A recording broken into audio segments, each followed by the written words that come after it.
Wanna taasiftu tokko illee naa galaan jiru. Oduudhaan garaana guutte oduun keenya bokokseera bakka ammaan gaheen gala.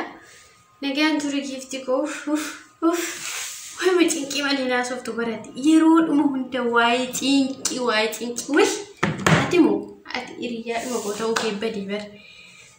Hiriyaadhuma akka garaa koo isaan argadhaa eessumaan fidaan eessumaan argadhame.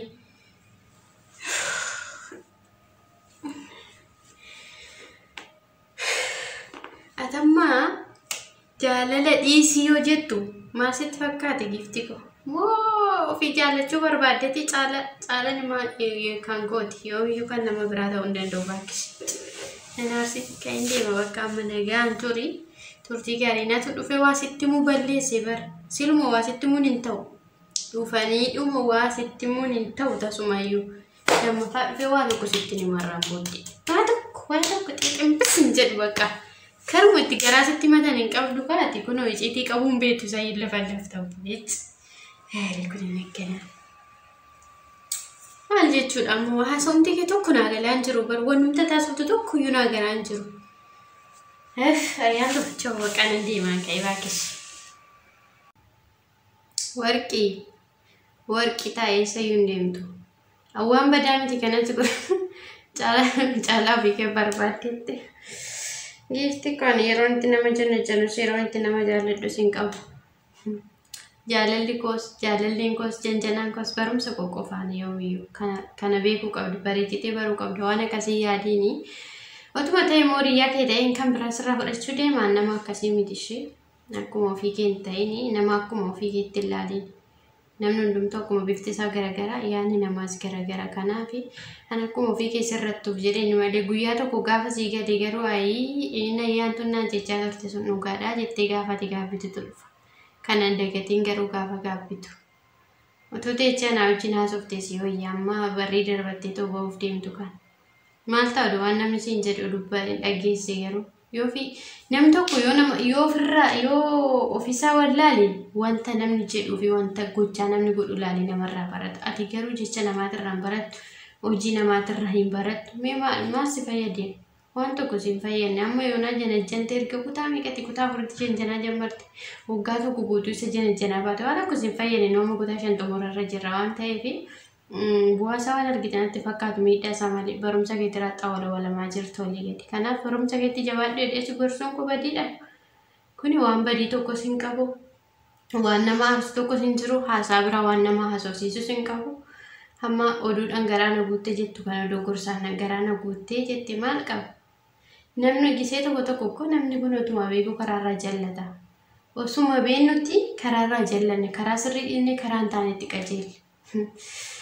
Karaan kun waa si baasutti fakkaate namallee irra deebiin waan sitti maani. Ani yoomiyyuu ati aartee ati waan biraa yaaddee keessi koo qulqulluudha siif yoomiyyuu. Ani akka hiriyyaa dhugaati waan ta'eef akka hiriyyummaatitti yeroo hundumaa waan badaan sirratti arge kamittuu keessa kottaareeti isinnisu keessa kottee ishiin akkas jedhee sirraa isin dhiyeessu jechuudha. Kanaaf waan itti balleessite hundumaatu si gorsee si deebisuu amma hin danda'utti si deebisuu yaala karaatti malee karaa sirriin taane irra gaafa ati deemtu irratti si darbadheetu si biraa nama deebi'uu mitan ishee.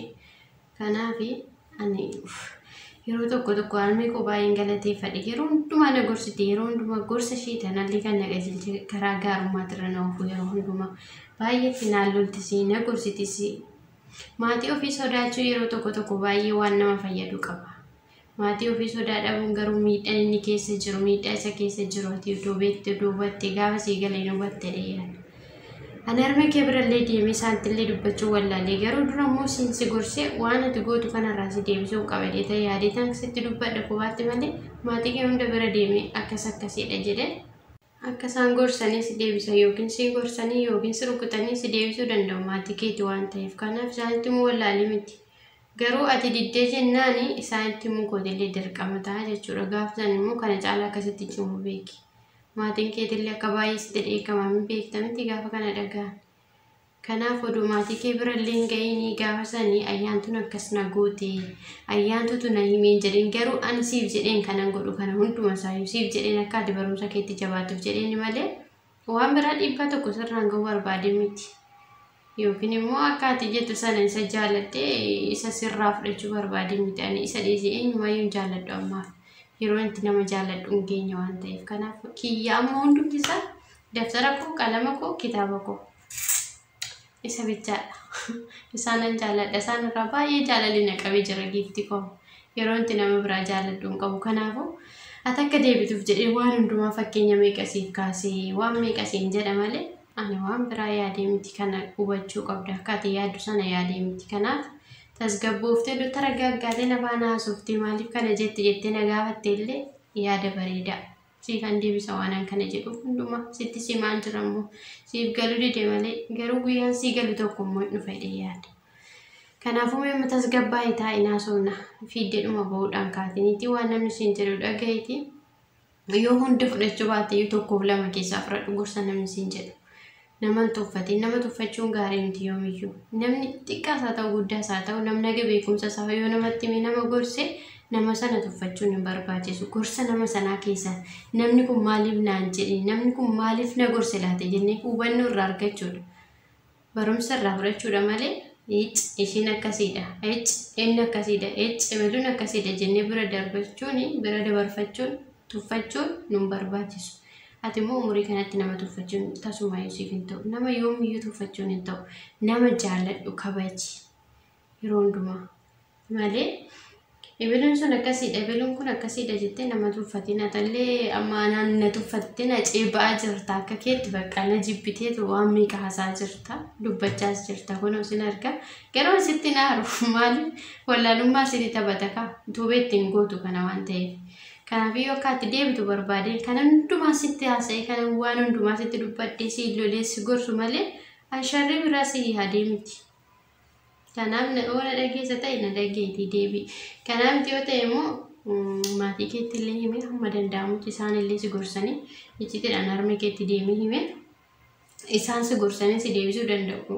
Yaani isanan hin beekne illee isaan beeku waan ta'eef isaan waan hundumaa sirriitti hubannoo qabu. Sirriitti harmooliin keenya waa baay'ee beeku waa baay'ee irra nama deebisu waan ta'eef isanan si deebisuu dadhabe immoo